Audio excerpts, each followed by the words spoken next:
Welcome explorers, I hope that you all are doing well. So in today's video I'm going to show you the Java implementation of the classical cryptographic cipher called @bash cipher.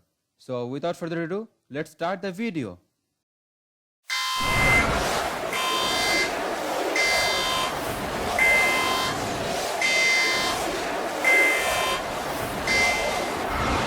So let us start writing the code in our Eclipse IDE, which is basically an integrated development environment for Java projects.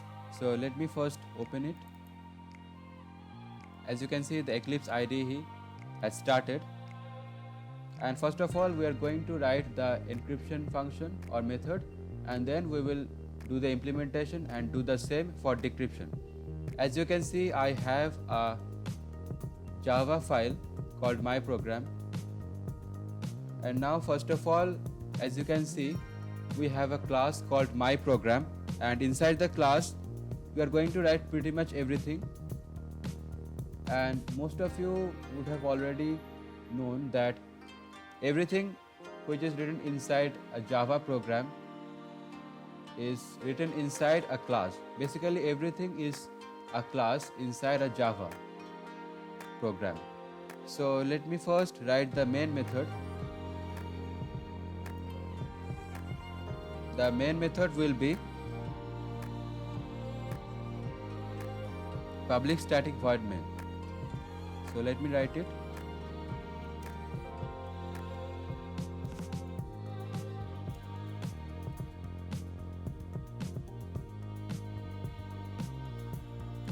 And there is a parameter called string args.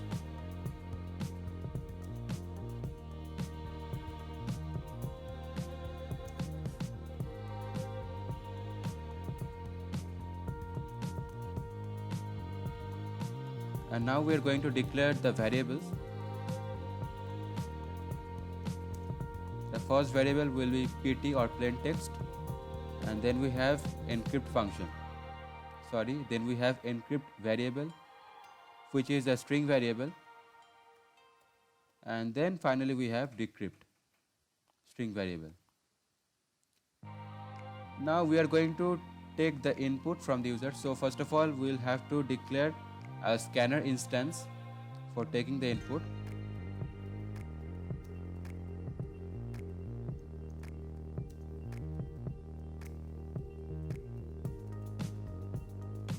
And inside we have to write system.in.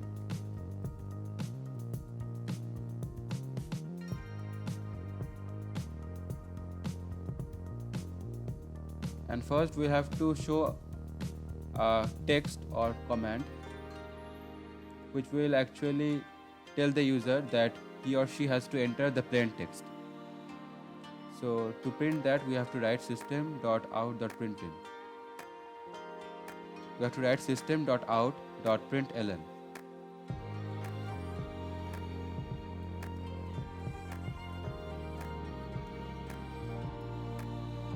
And then inside the brackets write what we have to print.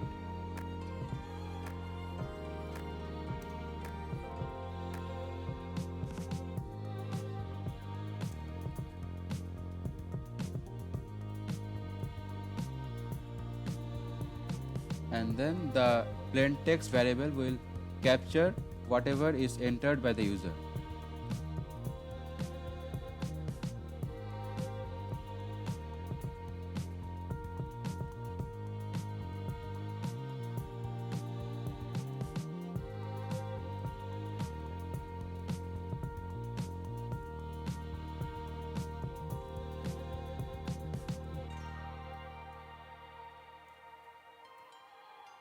And basically this line is about the returning of the encrypted string variable to the encrypt string variable which we have declared here.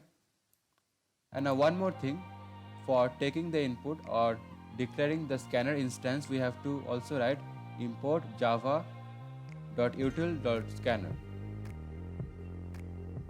So basically on the time of writing this, it is already created, and now we have to print the encrypted text. The encrypt function I am going to write later on.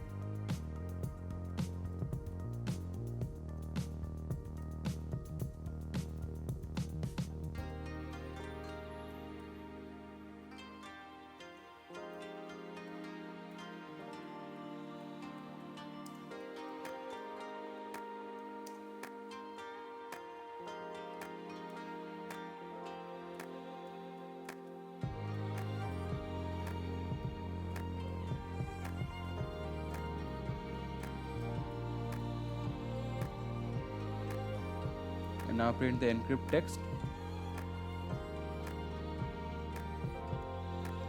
And finally we will do the same thing for decrypt text. Actually the decrypt function will return the decrypted text, and we are also going to print the decrypt text. So let me write it.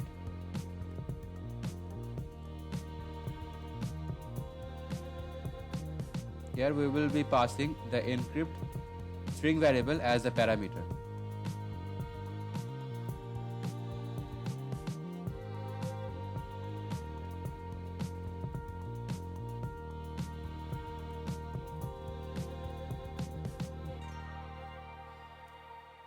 And print the decrypted text.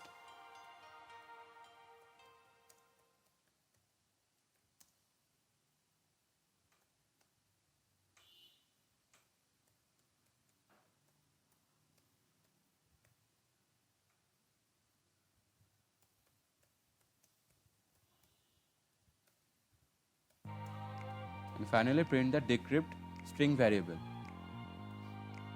So we had written the main method, and now we have to write the encrypt method and the decrypt method. So let me write it.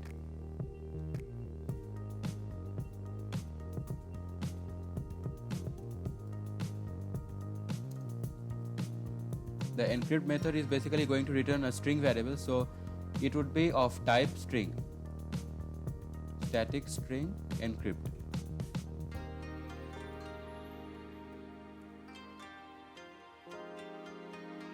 And now we are going to write a formal parameter which is going to store the value which is passed to it. And now we are going to declare two integer variables a and I. And now also we are going to declare a character variable.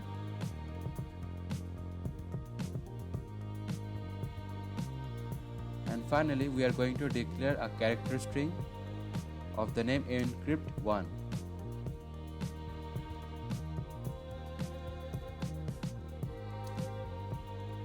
Basically we are going to convert the string passed to the function to character array for the ease of use, so that we can easily manipulate it.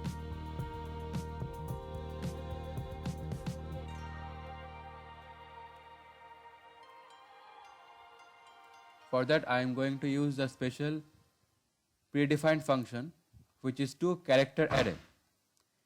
And after that I am going to write the for loop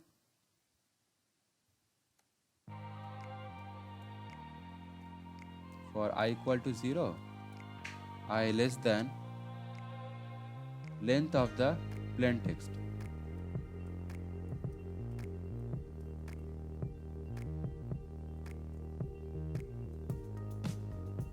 And then do I++.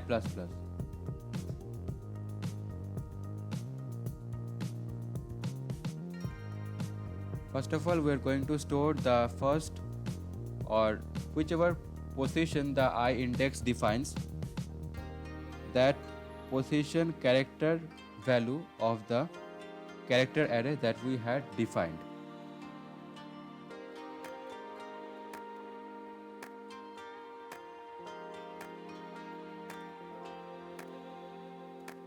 It would be stored in the form of a integer.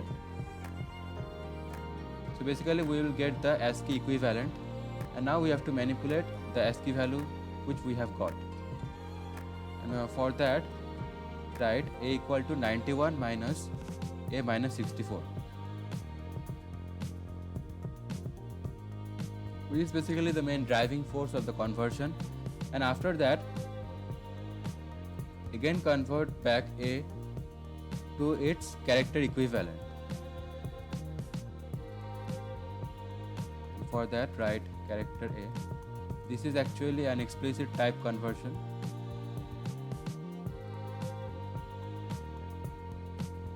And then place it back in its original position, that is after manipulating.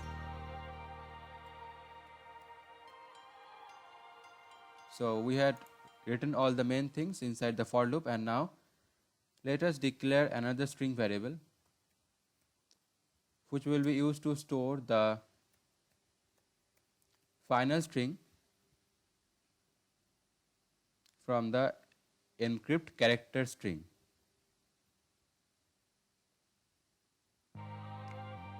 So basically for that we'll have to mention one thing.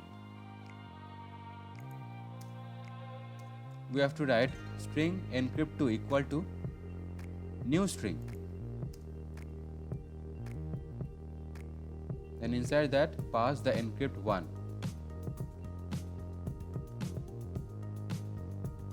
So that's it, and now finally we will return the encrypt2, which is actually a string.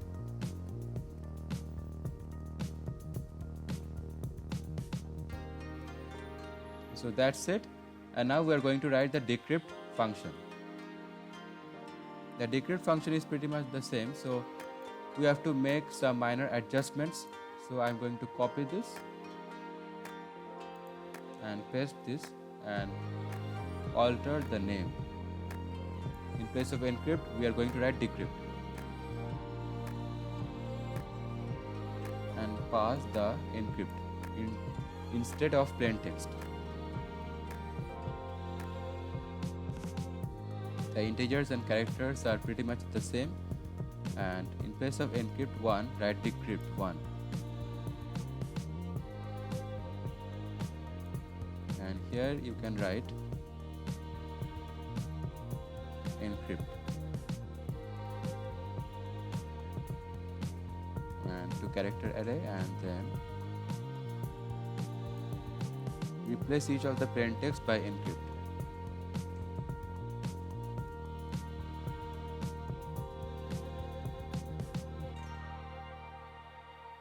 Write decrypt1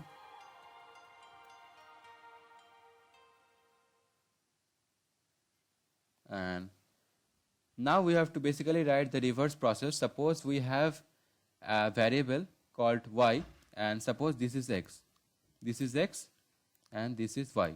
So basically we have to inverse the function, find the inverse, and for that you have to think in your mind that we are taking 91 in this side, then it becomes a minus 91, and after that we are going to remove the minus sign from this side, and hence this is reversed, the left hand side is reversed and becomes 91 minus a, and finally 64 is going to be on the left hand side, and then the final expression comes to 91 minus a plus 64.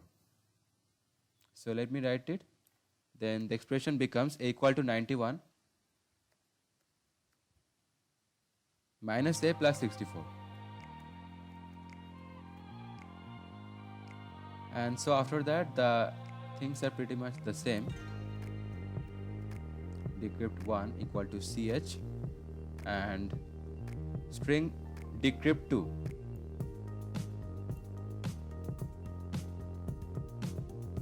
equal to new string decrypt1, and finally return the decrypt2 string variable.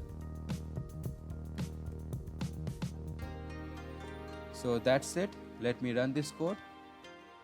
For running the code, click on this run icon, and as you can see it is entering, as you can see it is asking for a plain text. Let me write hello explorers.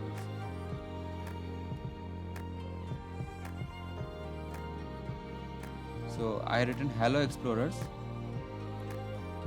and let me press on enter. As you can see, the encrypted text has been actually given as an output, and also the decrypted text, which is basically the same as the entered plain text. So as you can see, let me give one example. The first character is capital S, whereas in the plain text the first character is capital H. So if you calculate, see, counting from A as number 1 index, and if you go on A, B, C, D, E, F, G, H, so H comes in the 8th position. And also if you look at the encrypted text value, then if you see S, then counting from the last character, that is from Z, Y, X, if you do like that, then on the 8th position from the last index of the English alphabet, you are bound to get the capital S as an character. So that is basically the main concept behind @bash cipher.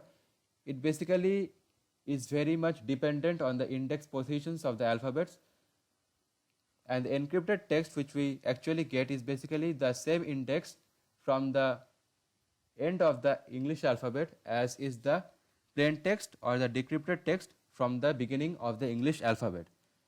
So that's all for this video, guys. I hope you enjoyed this video, and if you have enjoyed it, then don't forget to give it a thumbs up, and also comment on this video and share this video, and also subscribe to my channel for further notifications and updates. Until then, keep exploring.